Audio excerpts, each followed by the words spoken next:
Isolated pendulums. An isolated pendulum is like a normal pendulum, but isolated. So you're traveling across half the arc of a circle with your hand, and the play head is traveling on the other arc. And so it'll feel like an isolation, but just sort of bouncier and not going as far. So from there, you can do a bunch of hybrids because we've got a unit circle like you do in an isolation or anything else that you want to join together. So for the second chord, during this pattern, you can do an extension versus your hand or versus the playhead. And that'll create two different timings and directions that you can get into. So the one versus the playhead, you can get at the same time, same direction, or same opposites from the top. Sweet. And then versus your hand, you get into split time, same direction, or I think it's split ups at the bottom.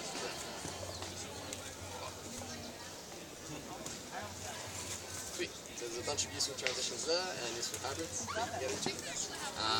Another thing you can do with this isolated pendulum motion is let it drop and lift. So let it to one side, let it drop, and then lift it up to the other side. So the bottom half of that will feel like a cat-eye, but just sort of coming to rest halfway.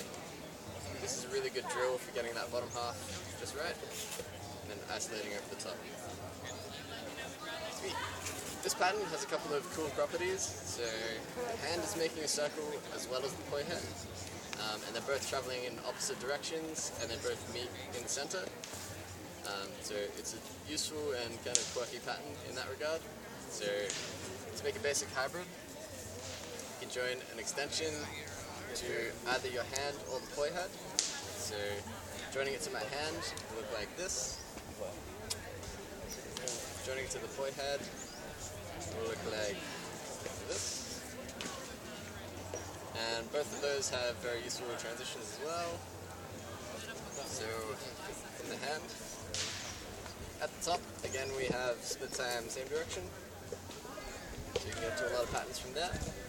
At the bottom we have same time opposites. So you can get to a lot of patterns from there as well. So there's two timings and directions we're getting to from this pattern. Versus the head. At the bottom we get into same time, same direction. Pretty common, useful timing. And at the top we get into split time, opposite direction.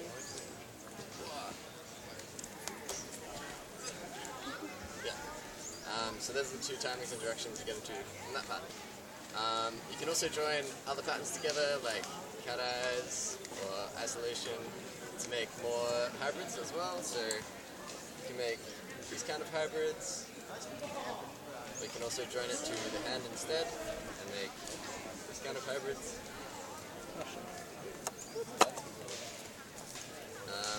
Or you could also join it to just the path that your hand is following, or just the path that the head is following, to make strange different hybrids that aren't actually joined together, but still make really cool patterns. Or let's join together. Join together. Join together.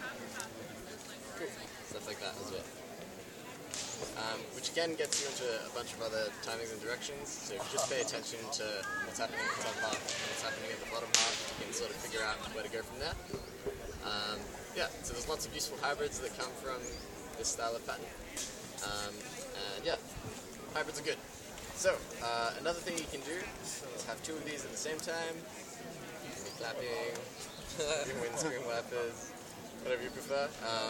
But for one particular pattern, we're going to be doing them opposite each other. We're going to move one above the other one, get used to that, and also get used to the other orientation, so with the handles on top and below. Then what we're going to do is, at 90 degrees, switch which hand is on top, push through, then at 90 degrees, switch which hand is on top again, and then continue that motion to make this pattern. think that's the cleanest that explanation's got. From here, there's a lot of useful transitions as well. If you give the bottom hand some more momentum, you can get to this hybrid and then into an isolation, and you can do that all at once to make that kind of pattern. Fuck yeah. To get back out of an isolation, you sort of let it flop and then drop, and then you're back into this pattern. Yay!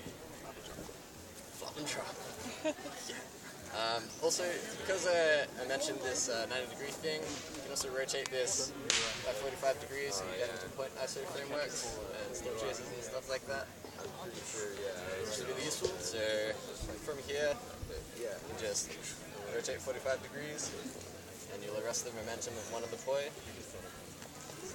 And you can get back into this.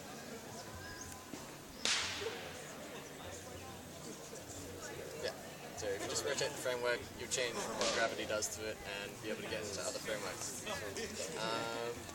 Yeah, so I think that's about it for what I've taught on isolated pendulums. So go and explore it and enjoy. Yeah, man. Yeah, man.